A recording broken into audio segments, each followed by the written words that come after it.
Le diamant de laboratoire est un vrai diamant. Il est créé en reproduisant en laboratoire les mêmes conditions de formation qu'un diamant naturel sous la terre. Donc, ses propriétés physiques, optiques et chimiques sont identiques à celles d'un diamant naturel. À ses débuts sur le marché, son prix était environ 40% moins élevé qu'un diamant naturel, puis avec le temps, il est devenu environ 50% moins cher. Aujourd'hui, grâce aux grandes percées technologiques, son prix est devenu de plus en plus abordable. C'est donc un très bon choix pour les personnes qui aiment les gros diamants, qui ont un certain budget à respecter ou qui souhaitent obtenir un plus grand carat pour le même budget.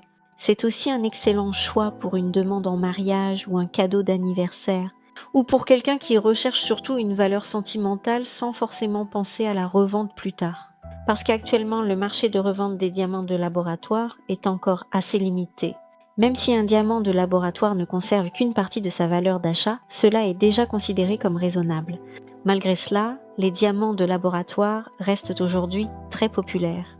Concernant les diamants naturels, leur valeur de revente n'est pas toujours aussi élevée que les gens l'imaginent. Dans plusieurs cas, la revente représente seulement environ 20% à 40% du prix original. Si quelqu'un recherche une meilleure conservation de valeur, on recommande généralement des diamants de plus d'1 carat, des diamants certifiés par le GIA ou d'autres diamants avec des certifications internationales reconnues. Ensuite, il y a aussi les bijoux de grandes maisons comme Cartier ou Tiffany & Co. Grâce à leur image de marque et à la demande du marché, ces bijoux ont parfois plus de facilité à conserver une meilleure valeur en seconde main. Donc très souvent, la valeur d'un bijou ne dépend pas seulement du diamant lui-même. La marque, le design, le certificat et la demande du marché peuvent également influencer sa valeur future.